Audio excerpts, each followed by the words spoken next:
Muchas gracias a todos por su gentil presencia.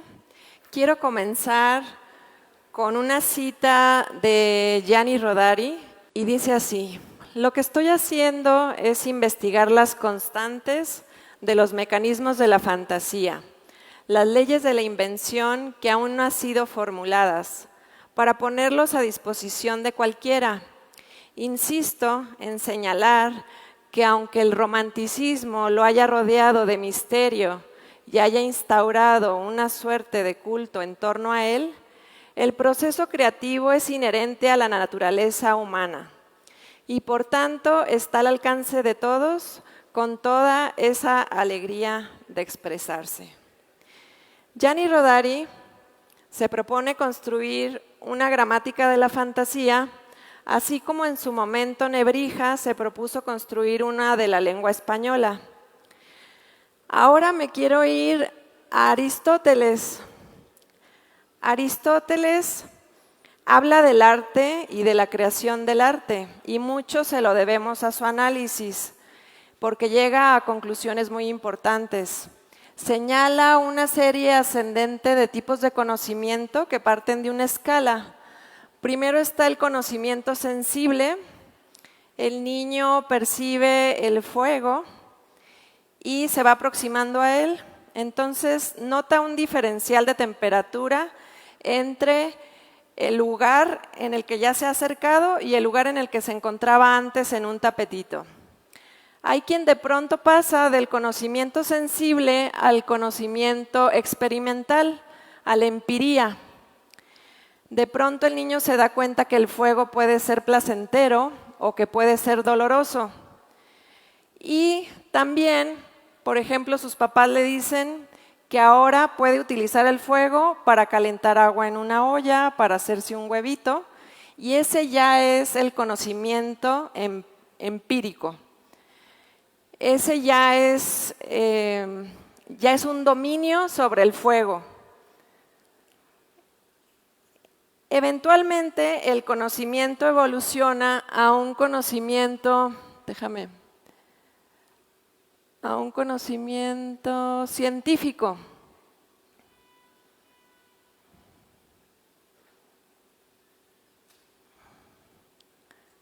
Aquí está. Y Aristóteles nos habla de dos conceptos. Una es la doxa, que es la opinión que no ha sido sometida a una rigurosa reflexión, y otra es la episteme, que esta sí es la teoría del conocimiento. El individuo ya en esta etapa se pregunta qué es lo subyacente detrás de los fenómenos que ha descubierto.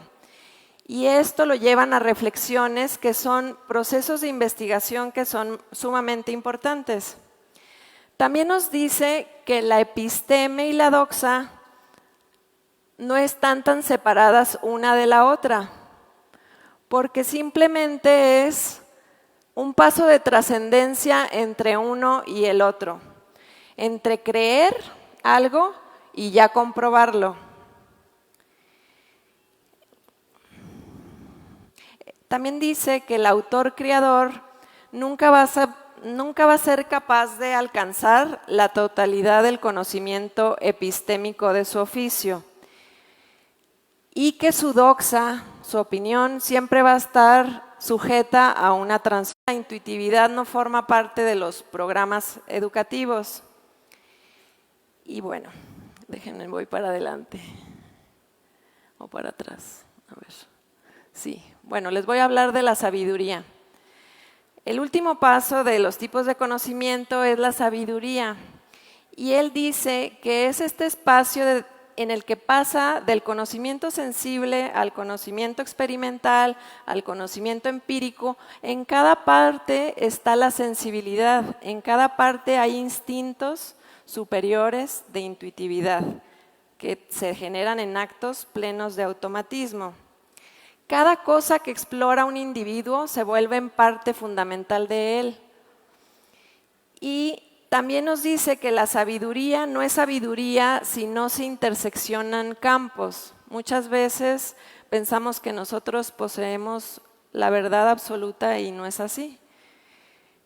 Hay una parábola muy linda de los ciegos y el elefante. Es un relato narrado por el Buda donde cuenta que el rey mandó convocar a los ciegos de nacimiento de la ciudad y se les ordenó que se le presentara un elefante y a cada uno se le permitió palpar una parte del elefante. A uno se le expuso una pierna, a otro la oreja, la trompa, la cola, y cada uno de ellos empezó a decir: el elefante es como un tronco de árbol, el elefante es como una serpiente, el elefante es como una escoba, el elefante es como una cesta, el elefante es como una lanza, el que tocó el colmillo. Y cada uno defendía su versión ferozmente y se empezaron a pelear, ¿no? Entonces esa es muy famosa y nos ayuda mucho a ver cómo es importante interrelacionarnos unos con otros para conocer un poco más, ¿no? Nunca nos podemos acercar a la totalidad. Y bueno, ahora me voy a relatarles algo personal. Yo tuve un momento de pérdida, de crisis en mi vida. Me gradué, me casé y nos embarazamos. Y en la fecha de nacimiento de mi bebé, ella murió. Entonces, para mí fue un punto de mucho vacío.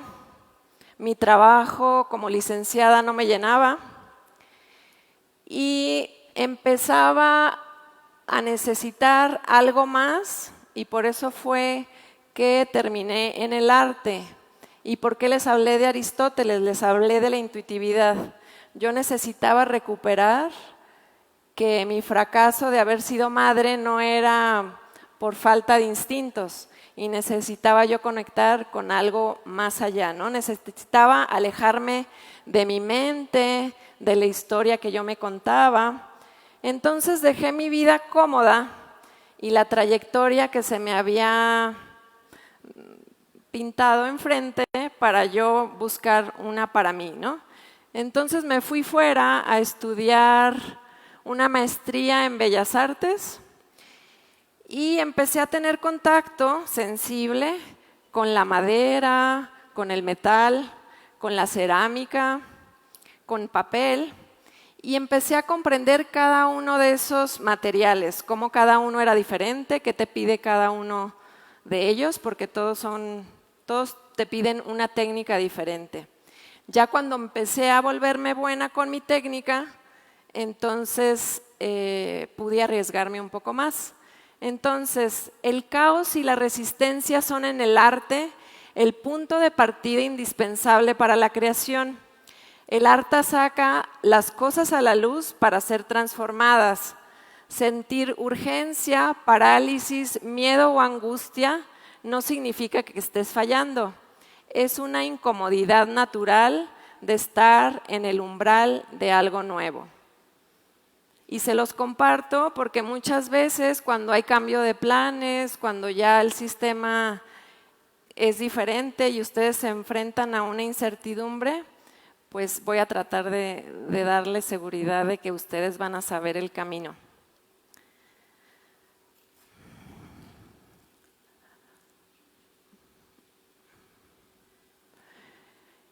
Mi objetivo hoy es compartirles mi enfoque personal de la creatividad. La creatividad para mí nace del estado de deambular. Es un concepto inspirado en Rebecca Solnit en su libro Una guía sobre el arte de perderse. ¿Qué significa? Habitar cómodamente lo desconocido. Es una forma de vida, una presencia, una receptividad creativa constante. Es entrar en una exploración que no termina, siempre hay algo más que aprender y profundizar.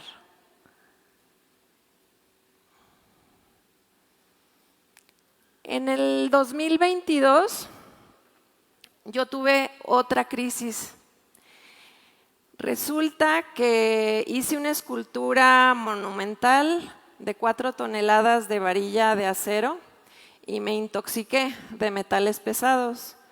Ya llevo 15 años haciendo escultura y dedicándome prácticamente nada más a eso. Y pues vino otro momento de crisis donde dije, bueno, mi material favorito ahora resulta que ya no lo puedo utilizar. Y empecé a hacer caminatas con mis amigos en la Sierra Gorda de Querétaro, de senderismo. Y bueno, yo durante todos estos años que les platiqué, como yo tenía un dolor muy fuerte, pues yo me la vivía en mi taller, encerrada, no veía casi a nadie. Entonces, el arte sana muchas cosas porque los sacas de ti, ¿no? Y yo pensaba que también ya había logrado un ciclo en mi carrera. Yo ya había sanado durante 10 años y me sentía lista para una nueva etapa, pero tenía la restricción de que ahora mi material favorito ya no lo iba a poder usar. Entonces me di cuenta que te puedes inspirar de otras cosas todo el tiempo. Siempre la vida te sorprende y ustedes también como docentes pueden inspirarse e inspirar a sus alumnos porque esa pasión que ustedes tienen es la que le transmiten a ellos. Entonces, la creatividad es un camino no lineal que se nutre de la vida, de los símbolos, de elementos de la naturaleza, de figuras, de lenguajes, de espacios, de silencios, de acciones, de comportamientos, sensaciones, palabras compartidas y experiencias. Cuando haces una caminata de este tipo de exigencia, que son 8 horas, tienes que tener mucho contacto con tu cuerpo, ir muy observar mucho dónde pisas, apoyarte de poles, tomar mucha agua, etc.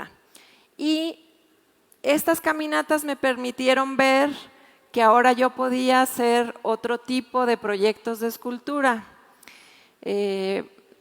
Solicité una beca, PEGDA, que es Programa de Estímulo a la Creación y Desarrollo Artístico, y me la gané.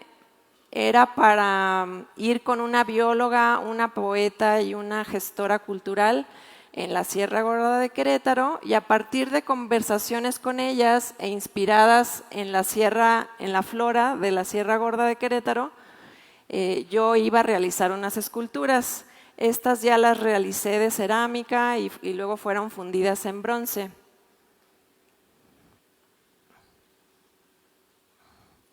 La importancia de la entrega y la voluntad establecen el terreno fértil para el proceso creativo, la voluntad de permanecer en el umbral de la conciencia para que la intuición creativa sea nutrida y alentada.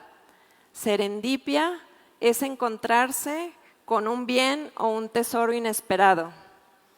Cuando yo empecé mi carrera, transitaba entre tocar temas muy difíciles, por ejemplo, una mujer ardiendo en llamas, una mujer en posición fetal, fue mi principio. Y en esta pieza que les estoy mostrando, ya logré conjugar un tema difícil y a la vez el juego. Es una cola de un monstruo que se está sumergiendo en el mundo desconocido, oscuro, frío, es el inconsciente. Y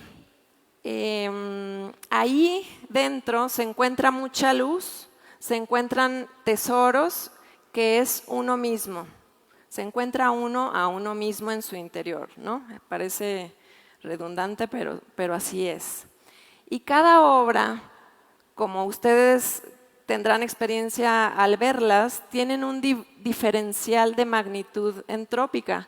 No es lo mismo ver unas manzanitas pintadas a ver la Capilla Sixtina.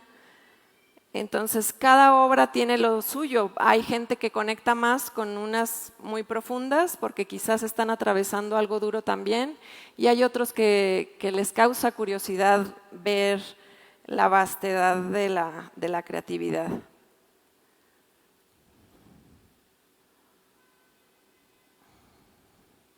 El arte se vuelve un espejo, todo es recíproco. Lo que trabajas internamente se proyecta afuera y te devuelve mensajes. Yo también pienso que ustedes como docentes le transmiten algo a sus alumnos y luego es muy bonito ver qué es lo que les regresan, qué es lo que ellos manifiestan a su vez y también ustedes aprenden de ellos. Las obras terminan diciéndonos cosas de nosotros mismos. Es un espacio que nutre y a la vez suelta. El arte no está divorciado de la vida, es dialéctico. Y también la docencia no está separada de la vida, se nutre de todo lo que a ustedes les apasiona compartir con sus alumnos. Normalmente juzgamos el acto de deambular como falta de atención o pérdida de tiempo, pero la ciencia demuestra que pasamos casi la mitad de nuestra vida, el 47% en este estado. La neurociencia ha descubierto que cuando deambulamos se activa la red neuronal por defecto, que es precisamente donde el cerebro conecta ideas no relacionadas y nacen los hallazgos creativos y las serendipias. Deambular no es perder el tiempo, es darle espacio al inconsciente para crear. Entonces, ahora que les he compartido del poder de sumergirse al inconsciente, vivir conscientemente es aceptar el desafío de crear, que es ir más allá de los guiones y dar a luz algo nuevo para el mundo. Robert Moss. ¿Cómo vamos? ¿Bien? ¿Sí? Bueno. De todas maneras, al final vamos a tener un momento para que ustedes me hagan observaciones que yo también quiero aprender de ustedes. Ahora más que nunca se necesita enseñar la creatividad. Hay una evidencia extraordinaria de la variedad, de la amplitud de capacidades que tiene el ser humano. Y ser profesor, educador, guía y mentor es una de las artes más complejas y vivas que existen. Ustedes trabajan con la materia más sensible, que es la mente y el corazón de un estudiante. En un mundo automatizado, la capacidad de deambular, imaginar y transformar la materia o las ideas es nuestra mayor ventaja competitiva. Llegó un momento durante la industrialización, que fue a mediados del siglo XVIII y el siglo XIX, que la dinámica es diversa. Tenemos la inteligencia visual, la auditiva, la kinestésica, la de movimiento, la abstracta. Y, por ejemplo, a mí me tocó en mi época que yo, con ser licenciada, iba a conseguir un trabajo, eso me lo aseguraba. Después de un tiempo ya nada me aseguró tener un trabajo, tenía que hacer una maestría. Después de eso ya tenemos que tener un doctorado, ¿no? Entonces, ¿dónde están las cosas que valoramos? ¿En dónde se han puesto nuestros valores? Y bueno, ahora me voy a dedicar a darles 4 herramientas. Yo no soy profesora, tengo poca experiencia, pero sí he dado clases. Pero esto pues me puse a buscarlo para ustedes. La primera de 4 es la mentalidad de crecimiento. Entender la inteligencia como no fija. El cerebro se modifica, hay una neuroplasticidad.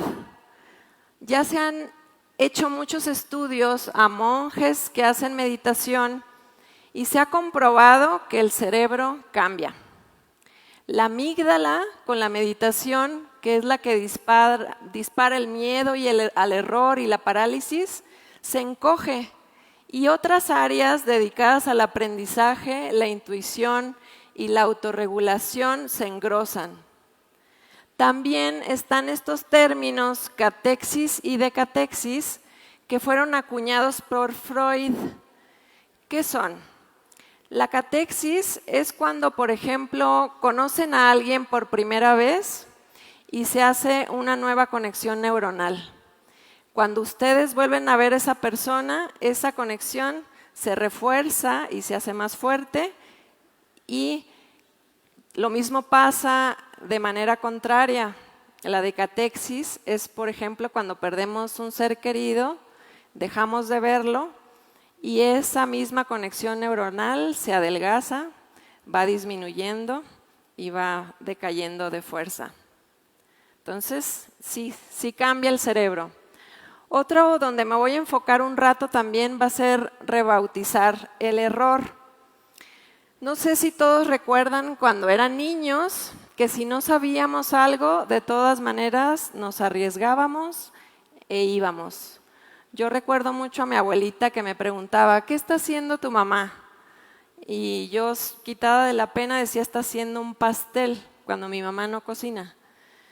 O decía, mi mamá está tejiendo, cuando mi mamá no teje. Entonces, de niños estamos preparados para equivocarnos.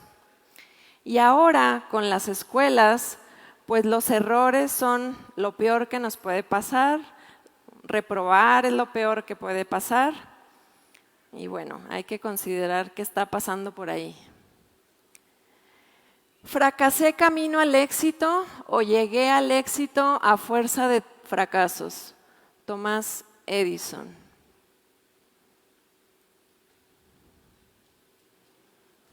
Ser perfectos, tener el control absoluto y dar respuestas correctas siempre.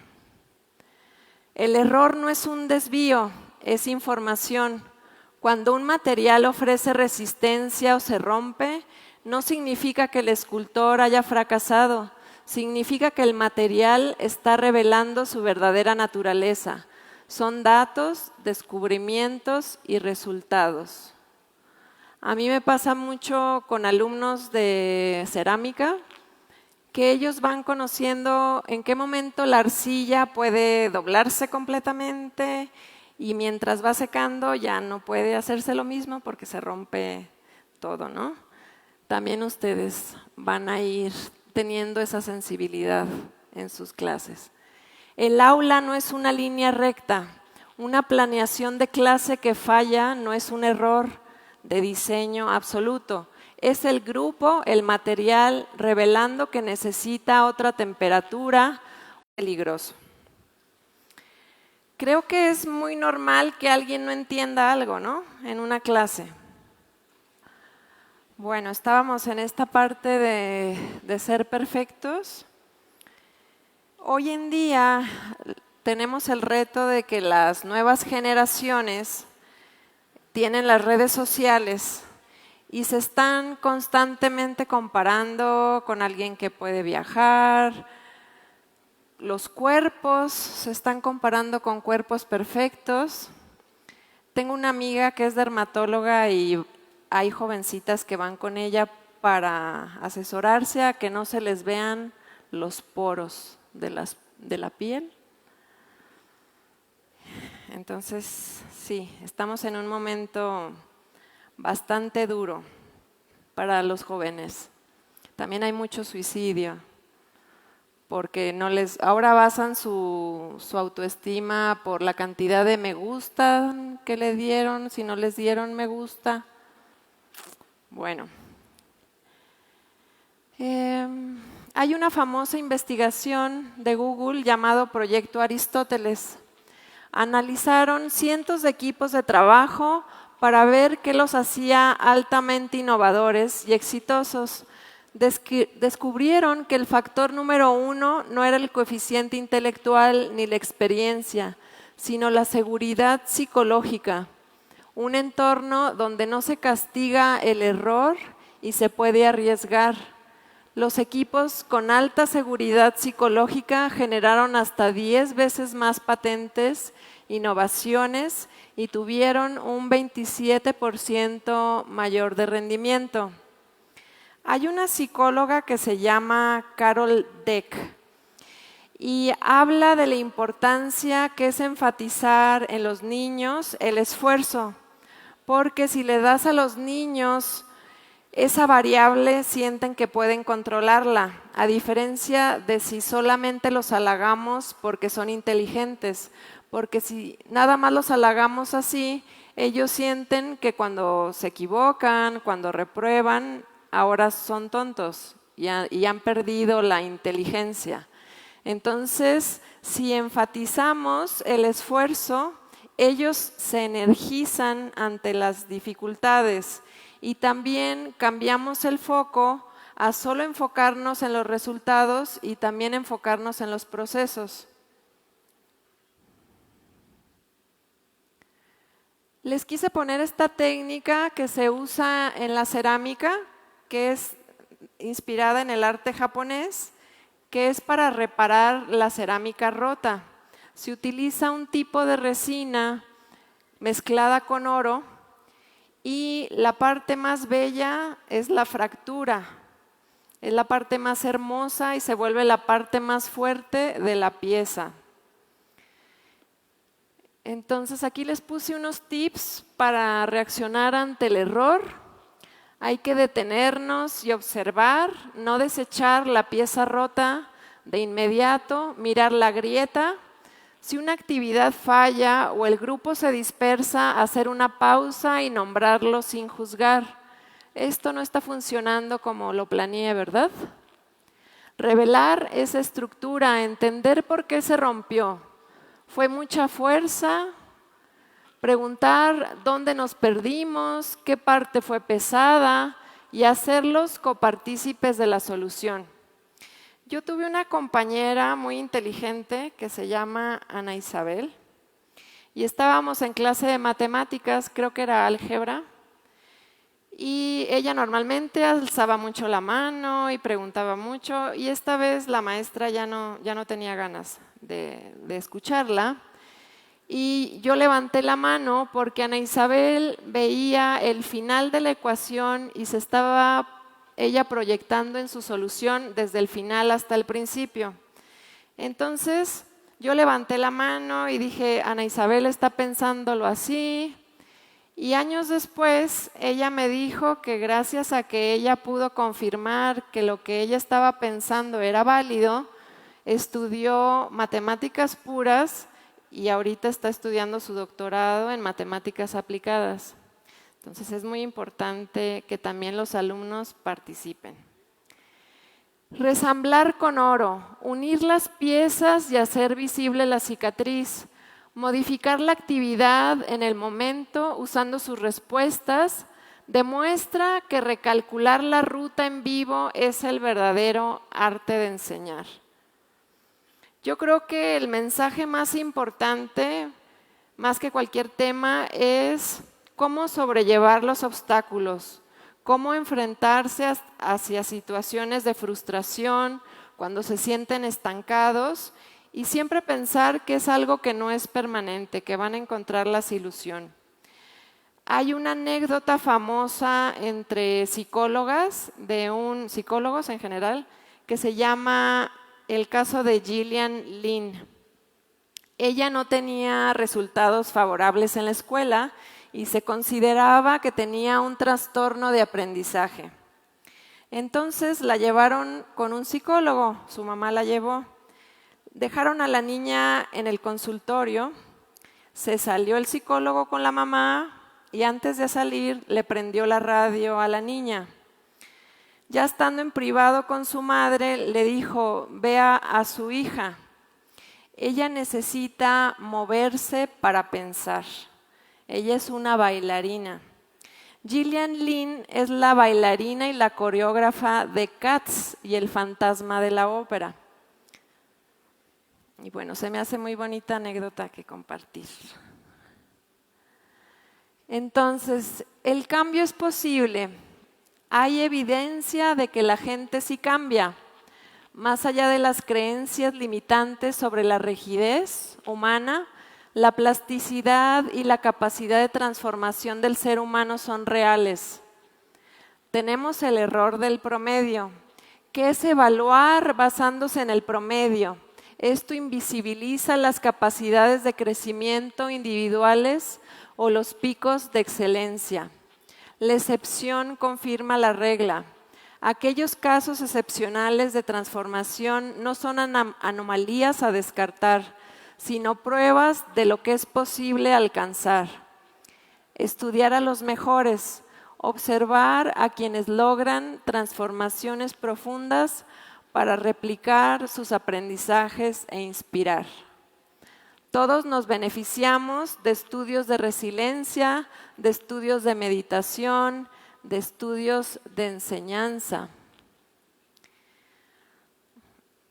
Un ejemplo del error del promedio es, en la época que estuvieron haciendo los aviones para los pilotos, tuvieron muchísimas muertes porque calculaban el promedio para ponerles los volantes y los pedales.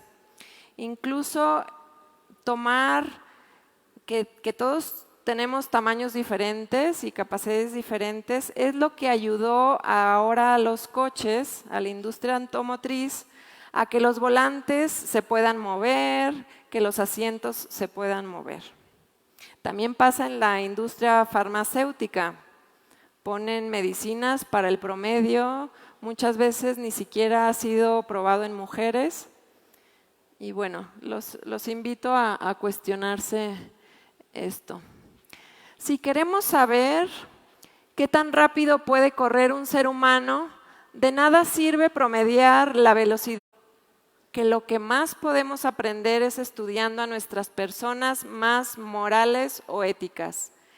En general, creo que es justo decir que la historia humana es un registro de las formas en que la naturaleza humana se ha subestimado. Las más altas posibilidades de la naturaleza humana prácticamente siempre han sido infravaloradas. Abraham Maslow fue un psicólogo humanista que decía que es una tendencia natural del ser humano buscar su salud mental, crecer y alcanzar su máximo potencial. A ver. Bueno, la segunda es la de construcción. Separar los componentes, tomar un tema que parece muy grande, difícil, aburrido y desmontarlo. En lugar de enseñarlo como un bloque gigante, a memorizar, dividirlo en ideas o piezas individuales.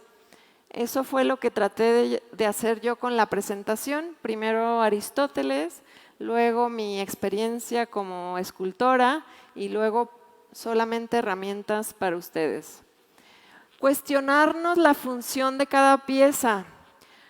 Junto a los alumnos, preguntarse para qué sirve esta parte, qué pasa si la quitamos, por qué esta pieza va aquí y no allá. Y bueno, hay muchos casos donde no importa el orden, pero hay muchos casos en los que sí. Y también ahí pudieron ver que el orden que les plantea Aristóteles, cómo va en escala los tipos de conocimiento, también es importante de ver la función de cada pieza. Reorganizar libremente, usar esas mismas piezas para armar un reto, una pregunta, un experimento diferente, dándole un significado distinto al original. Al final de esta presentación también ustedes podrán decirme qué piezas fueron importantes y también podremos darles un nuevo significado. La educación socioemocional es reconocer y nombrar lo que está pasando, ya sea frustración, incomodidad, miedo, tristeza. Una vez que se le da permiso de observarla, esta se transforma. Normalizar la incomodidad, entender que sentir frustración ante un obstáculo no es una falla, sino una respuesta natural del cerebro ante lo desconocido. Ahora tenemos muchos niños que no quieren aprender a andar en bici, que no se suben a los árboles, que no saben esperarse un momento porque quieren siempre una gratificación inmediata. Rescatar la evidencia, Reflexión y resiliencia. Recordar situaciones difíciles del pasado que se hayan logrado superar para recuperar la confianza. Bárbara Fredrickson dice, debemos trabajar para cultivar emociones positivas en nosotros y en quienes nos rodean, no solo como estados finales en sí mismos, sino también como un medio para lograr el crecimiento psicológico y una mejor salud física y psicológica a lo largo del tiempo. Llama a esto la teoría de ampliar y construir de las emociones positivas, porque las emociones positivas parecen ampliar los repertorios momentáneos de pensamiento-acción de las personas. Las personas se transforman, a través de las experiencias de emociones positivas, las personas se transforman convirtiéndose en individuos más creativos, informados, resilientes, socialmente integrados y saludables. Las creencias en la cena en su casa y sus amigos le empezaron a preguntar cómo estaba su hijo.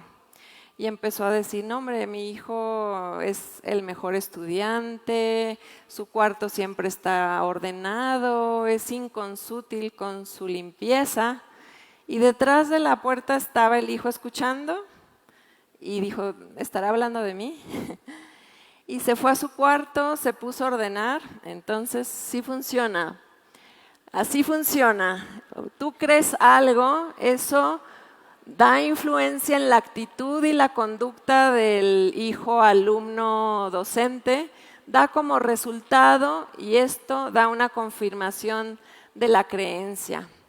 Optimizar el optimismo no es un optimismo ciego o ingenuo, sino centrarse en la posibilidad de desarrollo y crecimiento constante. Hay que elevar nuestras creencias, subir la vara de lo que esperamos de nuestros alumnos y de nosotros mismos para activar su verdadero potencial. Crear un entorno positivo, no es lo mismo llegar a una casa limpia que estar en una casa sucia, un salón limpio, un salón sucio. A mí de niña me hacían poner en mi pupitre fotos y ponía los animales que me gustaban. Los invito a poner frases célebres e inspiradoras todos los días, extractos de películas y evidencia y datos positivos. Aquí, como sé que les van a compartir estos materiales, también pueden buscar las estrategias de estos autores que están hasta abajo. Y ya por último, el aprendizaje cooperativo. ¿Cómo hacer que los alumnos construyan el conocimiento juntos, uniendo piezas distintas? Cada miembro aporta una pieza única de información. Hacer que cada estudiante aporte una pieza indispensable que los demás necesitan para completar el panorama. En la secundaria yo me fui a vivir a Oaxaca, mis papás se divorciaron y me fui a vivir con mis abuelos. Y tenía un profesor de física que nos invitaba a los alumnos a su casa y entre nosotros nos explicábamos los temas. Él solo nos daba los ejercicios y entre nosotros resolvíamos todo, nos ponía música y él estaba ahí por si algo se nos atoraba. Ay. Espérenme. El aula como terreno de exploración seguro, crear un espacio donde arriesgarse y equivocado sea bienvenido. Si no estás dispuesto a equivocarte, nunca se te ocurrirá nada original. El Instituto de Ciencias del Comportamiento Aplicado hizo un estudio que se llama la pirámide de aprendizaje, que dice que retenemos solo el 10% de lo que leemos, pero retenemos hasta un 90% de lo que enseñamos a otro.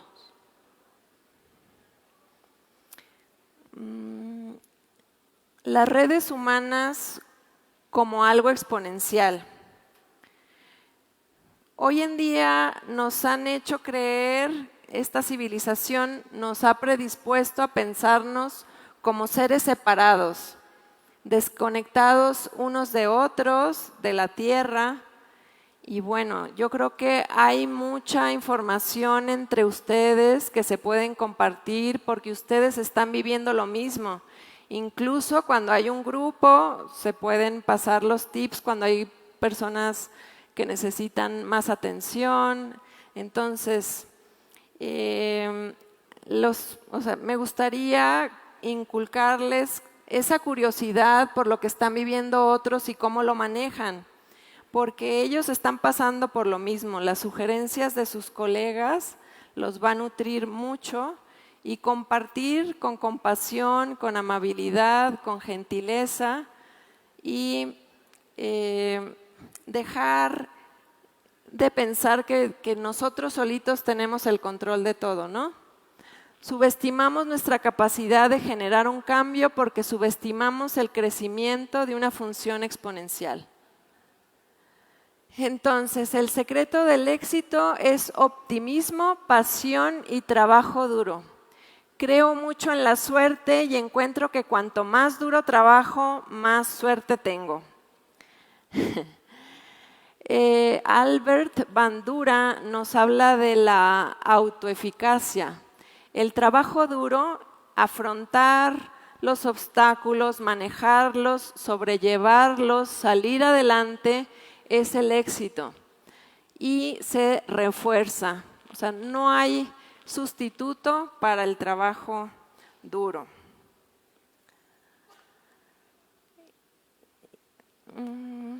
Y bueno, quiero hacerles la pregunta de cuándo fue la última vez que se perdieron, que no esperen más para perderse y dejar que la vida los sorprenda.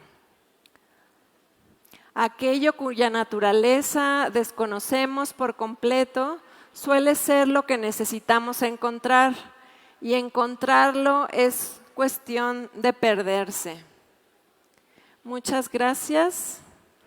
Esta es la primera conferencia que yo doy y quería ser ejemplo de vulnerabilidad, de ser primeriza, de darme permiso de equivocarme, y que lo más importante es la intención de compartirles algo. Es el ejemplo más grande que les puedo dar. Muchas gracias. Muchas gracias. Pues oiga fuerte el aplauso para nuestra conferencista que bien expone siempre esta experiencia. Dice Jorge de la Rosa, la experiencia no es lo que pasa, sino aquello que realmente nos pasa y qué hacemos con aquello que nos pasa. Tenemos una serie de cuestionamientos que sería importante. Voy a tratar de resumir algunos porque ya estamos un poco fuera del tiempo. Comenta aquí una de las compañeras, ¿el arte es un complemento de la vida humana o es aprendido con el tiempo que decidan las personas? Y creo que va muy de la mano con la primera, sobre esa máxima que es muy recurrente, sobre esta idea de la inspiración, ¿no? Que la inspiración existe, pero nos tiene que encontrar trabajando. ¿Qué nos podría comentar al respecto? Pues yo creo que el arte, como les decía, está inspirado de la vida misma, y yo siento que hemos perdido esa capacidad de observar qué es lo que nos mueve a nosotros. Eso que nos mueve a nosotros va a ser lo que les mueva a los demás. Nada más hace falta ponerle más corazón, más sensibilidad, y bueno, sí, eso. Okay. Hay varios temas que fueron surgiendo durante la charla. Uno de ellos fue la neuroeducación y hay algún interés sobre su opinión al respecto. Otra de ellas también tiene que ver con algunos escultores muy famosos, el maestro Soriano, José Luis Cuevas, y este uso que hacen de los fractales y su relación con las diferentes áreas. En la experiencia propia, en el ejercicio de la escultura, ¿cómo se puede conjugar estas nociones tanto de neurociencia, de neuroeducación, con la propia práctica artística? No entendí la pregunta. esta idea de la neuroeducación que se Sí. ha permeado, digamos, a últimas fechas, ha impactado incluso la manera en que entendemos el arte y Sí. el impacto que tiene propiamente en lo educativo. ¿Cuál sería la opinión desde el otro lado, desde el lado del artista? Pues la creatividad es estar siempre receptivo y presente completamente de lo conocido, de tus patrones, y precisamente entrar en esas áreas que todos desconocemos. Y la vida misma es un camino donde nunca vamos a alcanzar la verdad de todas las cosas, pero sí siempre vamos a aprender cosas y siempre podemos profundizar más y más y más y más. Ok.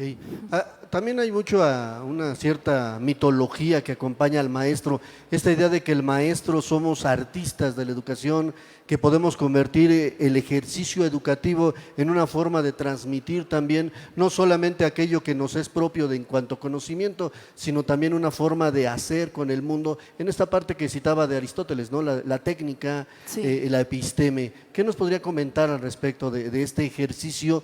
¿Tendríamos que creerle realmente que los maestros somos artistas de la educación? Claro que sí, pues están creando todo el tiempo. Todo mundo estamos creando todo el tiempo, diseñamos cómo va a ser nuestro día y de esa misma manera podemos diseñar caminos de aprendizaje para nuestros alumnos.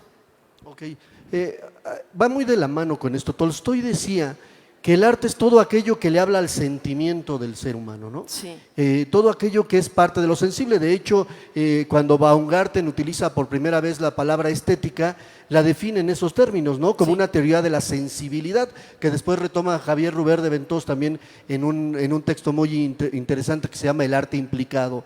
Al respecto, en esta idea, ¿cómo integrar el arte realmente a la vida cotidiana y no seguirlo viendo como una asignatura? Y le doy un contexto muy específico. La nueva escuela mexicana integra ahora la asignatura de artes al campo formativo del lenguaje y lo integra de una manera que le permite dialogar con todos los demás lenguajes, lo convierte en un lenguaje más para la expresividad, para las cuestiones de la construcción de la realidad. ¿Esto qué impacto podría tener desde el arte mismo? Pues es una parte fundamental porque no somos seres, no somos cabezas andantes, somos más que nuestras cabezas. También somos seres sintientes, estamos sintiendo, hemos olvidado que todo el día estamos percibiendo cosas, que somos seres sensibles, más allá de personas solo con cabeza. Ok, pues mire, hay muchas felicitaciones, hay muchos comentarios, ya por el tiempo ya no nos da para poder leer todos. Muchas gracias a quienes se animaron a hacernos llegar sus comentarios y démosle un fuerte aplauso a nuestra conferencista, por favor, Ángela.